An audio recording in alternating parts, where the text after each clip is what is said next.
Mesdames et messieurs, bonsoir. Ce soir, une évolution majeure dans la crise internationale qui oppose l'Iran aux États-Unis, avec désormais un nouvel acteur pleinement impliqué, la France. Une implication qui ne passe plus inaperçue et qui pourrait marquer un tournant dans la manière dont l'Europe se positionne face à cette escalade. Depuis plusieurs jours, les tensions ne cessent de monter dans le Golfe. Des incidents répétés, des menaces directes, des mouvements militaires de plus en plus visibles. Et aujourd'hui, un élément nouveau vient changer la donne. L'engagement progressif de certains alliés européens aux côtés de Washington, notamment pour sécuriser les routes maritimes stratégiques. La France, selon plusieurs sources, participe désormais à des opérations de surveillance et de sécurisation dans des zones sensibles en coordination avec les forces américaines et d'autres partenaires internationaux.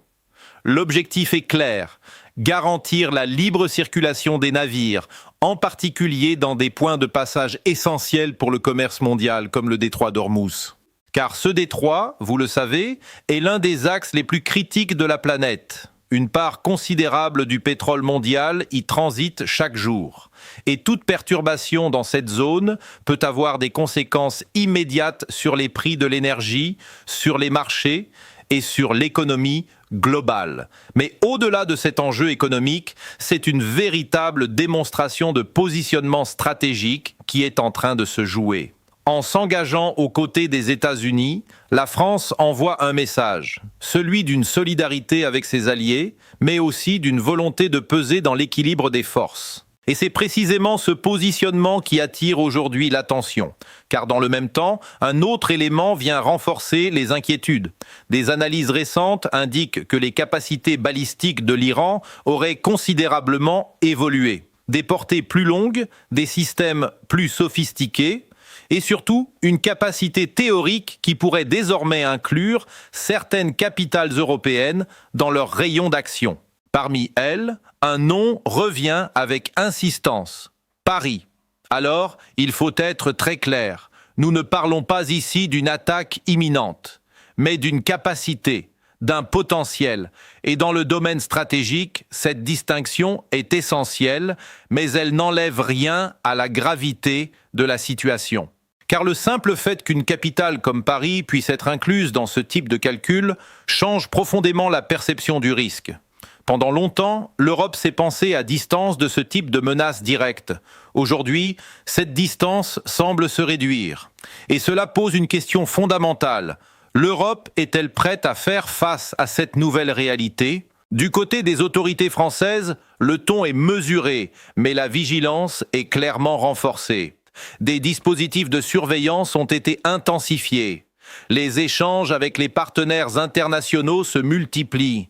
Et surtout, des scénarios sont étudiés avec une attention particulière. Car l'enjeu n'est pas seulement militaire, il est aussi politique, diplomatique et même sociétal. En s'engageant aux côtés des États-Unis, la France s'expose davantage dans cette crise. Elle devient, de fait, un acteur visible. Et dans un contexte où les tensions sont déjà très élevées, chaque engagement peut être interprété comme un signal fort. Du côté iranien, les déclarations restent fermes. Téhéran affirme vouloir défendre ses intérêts tout en dénonçant ce qu'il considère comme des provocations. Et dans ce jeu d'équilibre, chaque mot compte. Car nous sommes dans une situation où la perception peut être aussi importante que la réalité.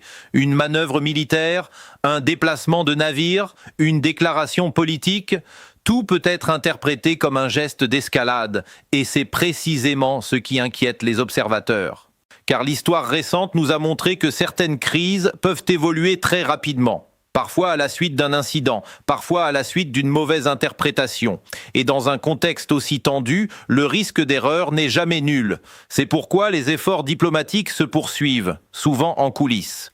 Des tentatives de dialogue, des médiations indirectes, des contacts discrets, autant d'initiatives qui visent à éviter une escalade incontrôlée. Mais ces efforts se heurtent à une réalité. La méfiance est forte. Les positions sont parfois rigides et les marges de compromis semblent se réduire. Pendant ce temps, sur le terrain, la situation reste extrêmement volatile. Des forces sont déployées, des exercices sont menés, des systèmes de défense sont activés. Et dans ce contexte, La moindre étincelle pourrait suffire à déclencher une réaction en chaîne. Ce qui rend cette situation encore plus complexe, c'est l'imbrication des enjeux. Il ne s'agit pas seulement d'un face-à-face entre deux pays. C'est un ensemble d'acteurs, d'intérêts, d'alliances qui s'entrecroisent. Et au cœur de cet enchevêtrement, l'Europe, et en particulier la France, se retrouve dans une position délicate. D'un côté, elle ne peut pas rester en retrait face à une menace potentielle sur ses intérêts et sur la stabilité internationale. De l'autre, elle doit éviter de s'engager dans une dynamique qui pourrait lui échapper. C'est un équilibre fragile, un équilibre qui demande une grande précision dans les décisions, dans les messages, dans les actions. Et c'est dans ce contexte que la question de la sécurité du territoire prend une nouvelle dimension. Car si les capacités évoquées se confirment, alors la notion même de distance géographique perd de sa pertinence. Et cela oblige à repenser certaines approches. Les systèmes de défense doivent évoluer, les stratégies doivent s'adapter. Et surtout, la coordination entre les pays européens devient essentielle. Car face à une menace globale, la réponse ne peut être que collective. Mais cette coordination, elle aussi, pose des défis. Des différences de perception, des priorités nationales, des contraintes politiques, autant d'éléments qui peuvent compliquer la mise en place d'une réponse commune. Et pourtant, le temps presse, car pendant que les discussions se poursuivent, les capacités, elles, continuent de se développer. Les technologies avancent, les doctrines évoluent et les équilibres se redessinent. Nous sommes donc à un moment charnière, un moment où les décisions prises aujourd'hui pourraient avoir des conséquences durables, un moment où la vigilance doit être maximale et où la compréhension des enjeux est plus essentielle que jamais. Nous continuerons bien sûr à suivre cette situation de très près, à analyser chaque évolution, chaque signal pour vous permettre de comprendre ce qui est en train de se jouer et ce que cela pourrait signifier pour l'avenir. Car au-delà de l'instant présent, c'est toute une série de conséquences potentielles qui se dessinent déjà à l'horizon. Des conséquences qui pourraient redéfinir non seulement les équilibres militaires, mais aussi les relations politiques entre l'Europe, les États-Unis et le Moyen-Orient. L'engagement de la France aux côtés de ses alliés n'est pas un geste anodin. Il s'inscrit dans une logique plus large, celle d'un repositionnement stratégique face à un monde devenu plus instable, plus fragmenté et surtout plus imprévisible. Depuis plusieurs années, l'idée d'une autonomie stratégique européenne est régulièrement évoquée. Une Europe capable de défendre ses intérêts, de sécuriser ses frontières et d'agir de manière indépendante si nécessaire. Mais la réalité des crises internationales montre à quel point cette autonomie reste encore en construction. Car dans des situations de tension aiguë comme celle que nous observons aujourd'hui, les alliances traditionnelles reprennent rapidement le dessus. La coordination avec les États-Unis devient essentielle. Les mécanismes de l'OTAN sont activés. Et les décisions doivent souvent être prises dans l'urgence. Mais cela pose aussi une question de fond. Jusqu'où l'Europe souhaite-t-elle s'aligner sur les positions américaines? Et à quel moment doit-elle affirmer une voix propre, notamment lorsqu'il s'agit de maintenir des canaux de dialogue avec des acteurs comme l'Iran? La France, historiquement, a souvent tenté de jouer un rôle d'équilibre.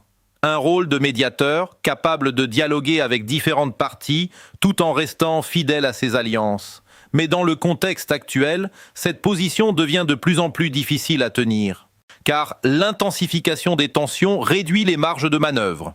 Les positions se durcissent et les espaces de dialogue se rétrécissent. Dans le même temps, la question de la perception internationale est également centrale. Comment la France est-elle perçue dans cette crise? Comme un acteur de stabilisation ou comme un acteur engagé dans un rapport de force? La réponse à cette question dépendra en grande partie des actions à venir, des décisions qui seront prises et de la manière dont elles seront communiquées. Car dans le monde d'aujourd'hui, l'image compte autant que l'action. Du côté iranien, l'évolution des capacités militaires est présentée comme une réponse à des pressions extérieures, une manière de garantir la souveraineté, de dissuader toute intervention et de montrer que le pays est capable de se défendre face à des puissances considérées comme hostiles. Mais cette montée en puissance suscite des inquiétudes bien au-delà de la région, car elle s'inscrit dans un contexte global de prolifération technologique. De plus en plus d'acteurs développent des capacités avancées. Et les équilibres traditionnels, fondés sur quelques grandes puissances, deviennent de plus en plus complexes. Dans ce contexte, la notion de dissuasion évolue elle aussi. Autrefois basée principalement sur la capacité nucléaire, elle intègre désormais d'autres dimensions, missiles conventionnels à longue portée, cybercapacités, drones, systèmes autonomes, et cela rend la lecture des intentions beaucoup plus difficile, car une capacité peut être utilisée de différentes manières, comme un outil de pression, comme un moyen de défense, ou comme un signal politique. Et c'est précisément cette ambiguïté qui alimente les tensions, car chaque acteur tente d'interpréter les intentions de l'autre, de deviner ses limites, de comprendre ses lignes rouges.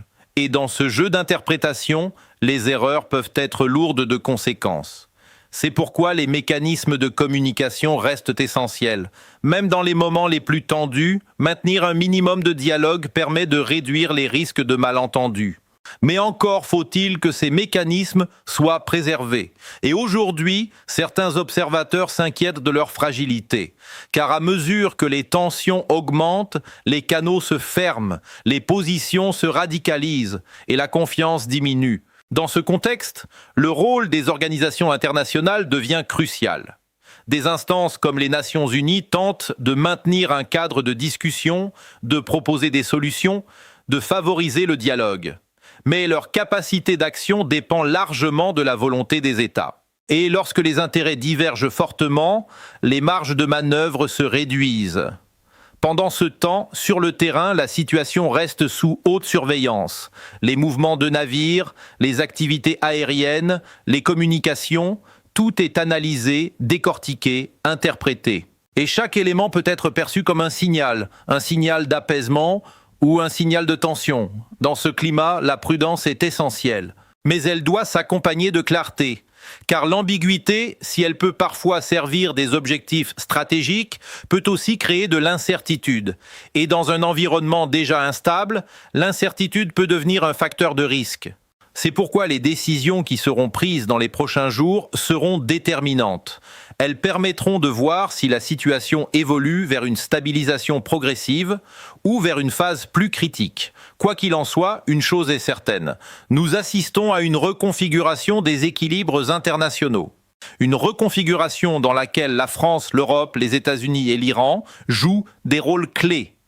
Et dont les conséquences pourraient se faire sentir bien au-delà de cette crise. C'est dans ce contexte que nous continuerons à suivre chaque évolution, à analyser chaque information et à vous apporter les éléments nécessaires pour comprendre une situation complexe en constante évolution et dont les implications pourraient être majeures pour les mois et les années à venir. Et dans cette reconfiguration, il faut aussi mesurer un autre élément fondamental, la vitesse à laquelle les équilibres peuvent désormais basculer. Il y a encore quelques années, les crises géopolitiques suivaient parfois une logique plus lente, plus lisible. Les signaux montaient progressivement, les alliances s'ajustaient, les marchés réagissaient avec un certain décalage. Aujourd'hui, tout semble s'accélérer. Une déclaration peut faire bondir les tensions. Un mouvement militaire peut déclencher une réaction immédiate. Une image, une fuite, une rumeur même peut en quelques minutes modifier l'atmosphère internationale. Et c'est précisément ce qui rend cette période si sensible. Car dans un monde aussi connecté, la crise n'est jamais seulement militaire. Elle est diplomatique, médiatique, économique, technologique. Elle se joue sur plusieurs terrains à la fois, et chacun de ces terrains influence les autres. Lorsqu'un pays comme la France décide de renforcer sa présence aux côtés de ses alliés, cette décision n'est pas interprétée uniquement sur le plan opérationnel. Elle est aussi lue politiquement, symboliquement, stratégiquement. Elle dit quelque chose sur l'état des alliances. Elle dit quelque chose sur la perception de la menace. Et elle dit aussi quelque chose sur la manière dont l'Europe entend défendre ses intérêts dans un environnement devenu plus instable. Mais cette fermeté apparente doit s'accompagner d'une réflexion de long terme. Car répondre à l'urgence ne suffit pas. Il faut aussi penser l'après. Penser les conséquences durables de cette crise sur les relations entre les grandes puissances. Penser les effets sur l'architecture de sécurité européenne. Penser enfin ce que cette séquence révèle de la fragilité des équilibres actuels. Car si Paris peut être évoqué dans les analyses comme entrant dans le rayon d'action potentiel de capacités balistiques iraniennes, alors ce n'est pas seulement une donnée militaire. C'est un changement de perception historique. Cela signifie que certaines frontières mentales, longtemps considérées comme solides, commencent à se fissurer. Et quand les perceptions changent, les politiques finissent souvent par changer elles aussi. Cela peut vouloir dire davantage d'investissement dans la défense, davantage de coopération entre Européens, davantage d'exigences aussi vis-à-vis des alliés. Cela peut signifier une réévaluation complète des priorités stratégiques. Pendant longtemps, l'Europe a pensé sa sécurité à travers des cadres relativement stables. Aujourd'hui, elle se retrouve confrontée à une réalité plus mouvante, plus diffuse et souvent plus difficile à anticiper. C'est pourquoi la période actuelle sera décisive.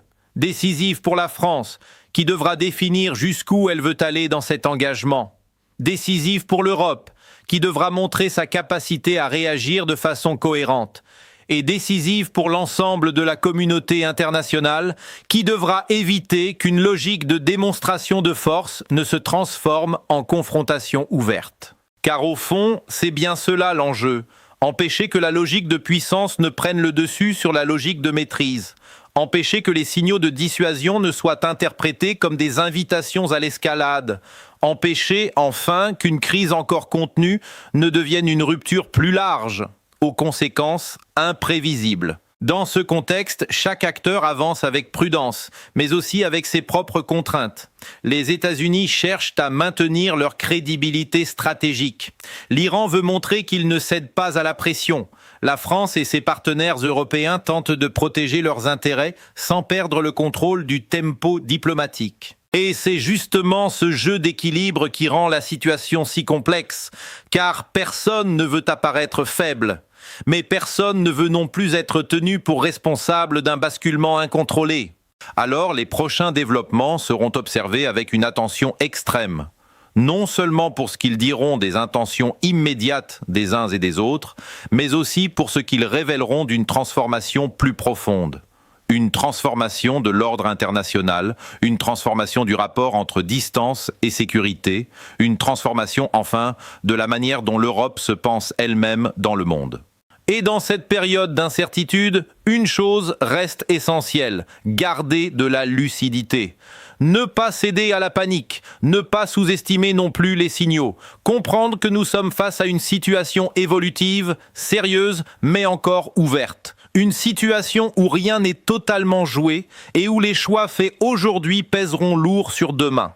C'est pour cela que nous continuerons à suivre cette crise avec attention, à croiser les informations, à analyser les déclarations, à replacer chaque évolution dans son contexte, parce qu'au-delà de l'émotion immédiate, au-delà des tensions du moment, ce qui se joue ici concerne bien plus qu'un simple épisode de crise.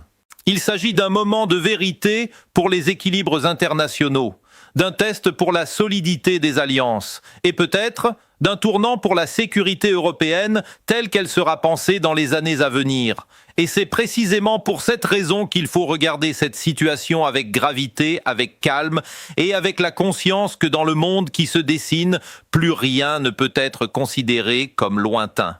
Et avant de conclure cette édition, il est essentiel de retenir une chose simple mais fondamentale. Ce que nous observons aujourd'hui n'est pas seulement une montée de tension parmi d'autres, c'est un signal plus profond, un signal que les équilibres évoluent, que les distances ne protègent plus comme avant et que les décisions prises à des milliers de kilomètres peuvent désormais avoir des répercussions directes ici, en Europe. La France, en s'engageant aux côtés de ses alliés, entre dans une phase où chaque choix devra être mesuré, réfléchi et assumé. Car dans ce type de crise, il n'y a pas de décision sans conséquence. Mais il ne s'agit pas de céder à l'inquiétude, il s'agit de comprendre, de rester attentif et de faire preuve de lucidité face à une situation complexe en constante évolution. Les prochains jours seront déterminants. Ils diront si la voie de la désescalade est encore possible, ou si le monde s'engage dans une dynamique plus tendue, plus incertaine. Quoi qu'il en soit, une chose est certaine, la sécurité telle que nous la percevions jusqu'à présent est en train de se transformer. Merci de nous avoir suivis. Nous continuerons à vous informer avec rigueur et clarté sur tous les développements à venir.